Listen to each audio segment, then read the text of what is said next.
Hey guys, this is Fluffal Incorporated, here with another deck profile video.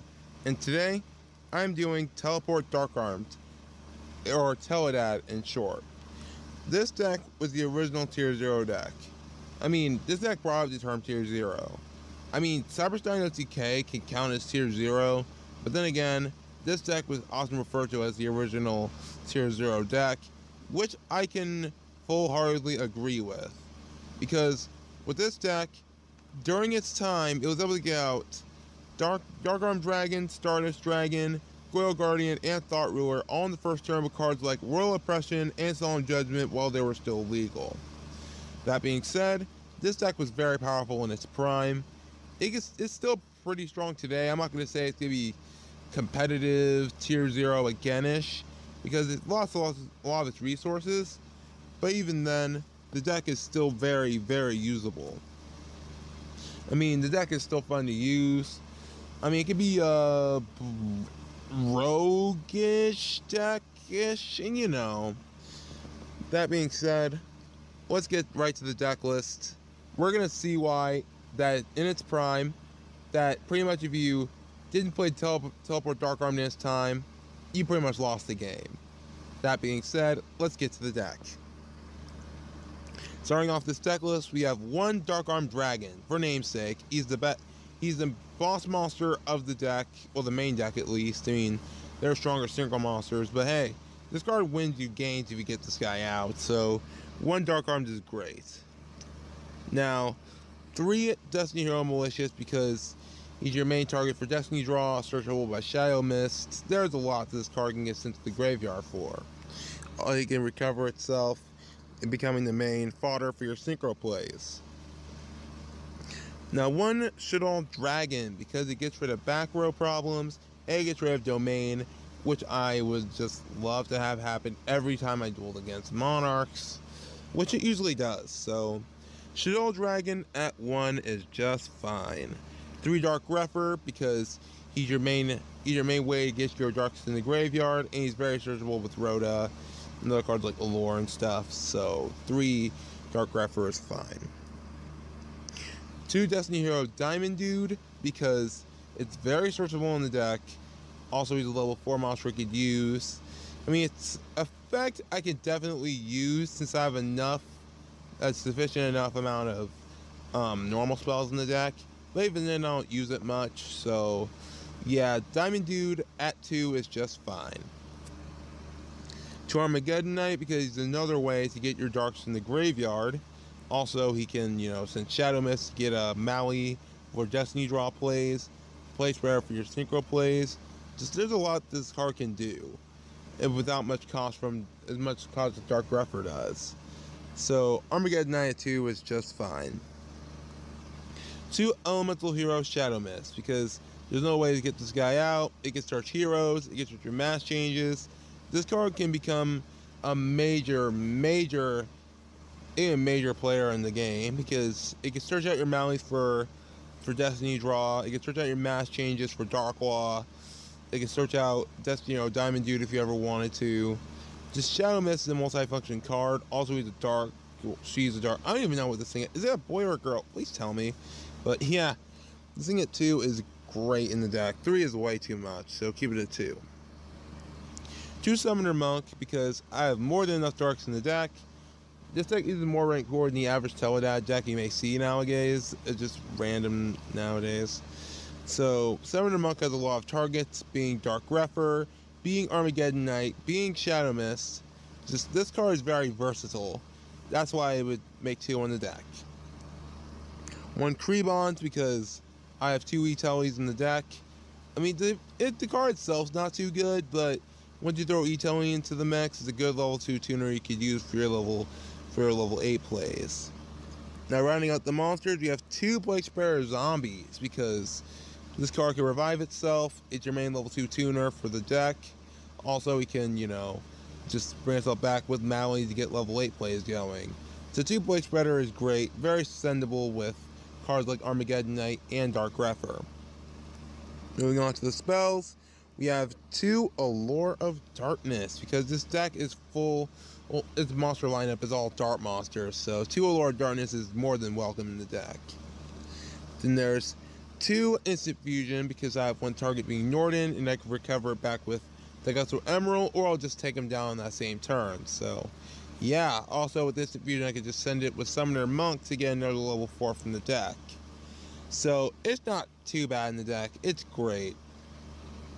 Now onto Hero Lives. Pay for white points, get a hero. You get Shadow Mist and get your Mass Change. Maybe even use the Shadow Mist for a rank 4 play, like with Evil Swarm Nightmare, to stop more plays. Also going +1 by pulling a hero from your deck to your hand. So, yeah. 2 Hero Lives is more than welcome in the deck. There's 1 Reinforcement of the Army, because I have a lot of warrior targets in the deck. 3 Destiny Draw, because your main draw power source, because you have 5 targets. Then there's 1 Soul Charge, because it allows you to overextend your plays. There's 1 Upstart Goblin, because, 39 card deck. 1 Foolish Burial, because this deck is heavily reliant on the graveyard, so 1 is just fine. Then there's 2 Mass Change, because I have 7 hero targets for Darklaw if I use Mass Change, meaning 3 Maui, 2 Shadow Mist, and 2 Diamond Dudes. So, 2 Mass Change is great. 3 was too much. 2 Twin Twisters, because of back row hate. It's a hate back row a lot, so yeah. With why you will almost never see me use traps in some of my builds, so yeah, Twin Twisters is fine. There's round up the spells. I got 2 Emergency Teleport, or E-Tele for short. You'll just get your Krebons for your for your synchro plays. So 2 Emergency Teleports is fine. Now onto the traps. The only 2 traps I run: 2 Call of the Haunted, because I can bring back a Summoner Monk to get more level 4s. Armageddon Knight to send Dark Trinidad to the grave. I have Shadow Mist to search a Mass Change, and Dark Grepher to search out and to send more darks to the grave. Call of the Haunted is just great in the deck, that's why I keep it at 2. I mean, some people may question it, but I feel like the Call of the Haunted is a great tech card for this deck. Now on to the extra deck, I have 2 Master Hero Darklaw, because I run 2 Mass Changes. Also, it's a walking Macrocosmos, and your opponent has to pay the price every time they search, which is always nice. There's 1 Elder Entity Norden, because it's my only target with Instant Fusion. Also, it can, overextend my plays, which is great. Well, I'll go on to Leo, the Keeper of the Sacred Tree, because it swings over every Cosmos ship aside from Dark Planet. But even then, Dark Planet's BS, I'm not gonna lie, it's a gimmick. But even then, as Leo is a strong card against Cosmos, because it can't be targeted except for your main phase 2. In which case, your opponent's somehow lucky enough to have a Cosmo left that gets banished, go into Dark Destroyer and destroy this thing. But even then, this card is still phenomenal against Cosmos and Monarchs and stuff if you get this thing out. 1 Beelze, I'll go Beels, because, the card is great in this deck. It's better than great. He's your main synchro in the deck, bar none, because it's pretty much your wall, and it gains points whenever you take damage involving this guy, or just effect damage, period. There's 1 Void Ogre Dragon, because it's very easy to empty your hand in this deck, which pays off because this guy negates a spell or trap once per turn. You're going to get a Pantheism with this thing, so 1 Void Ogre is good enough for me. 1 Scarlight, because you can wipe boards and you can win me games. 1 Stardust Dragon, because I don't remember a format where this card is really irrelevant aside from Blackwing. Just always cutting this thing to time width in half with Gale and just swing over it with Gale. Which is probably why Gale got limited, but hey, he's Stardust Dragon. He's cool.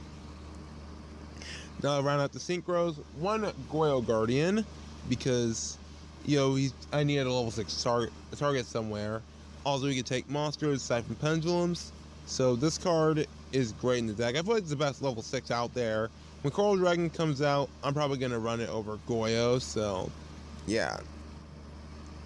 Moving on to the Xyz monsters, 1 Dark Rebellion Xyz Dragon, because you take monsters and win you games by taking those points. 101 Silent on the Arc because, you know, he can take monsters and protect itself.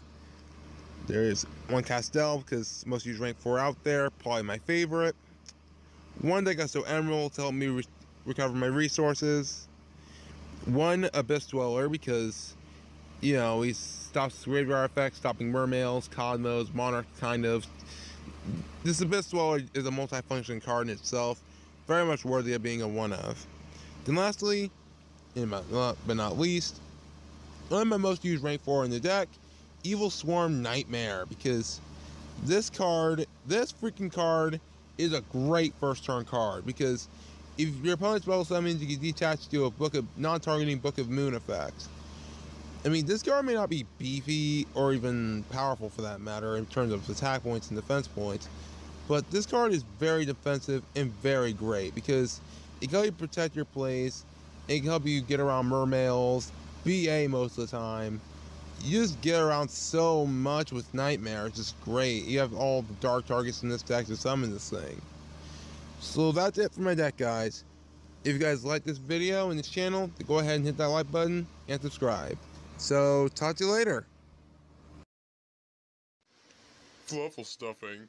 Only real men play fluffals.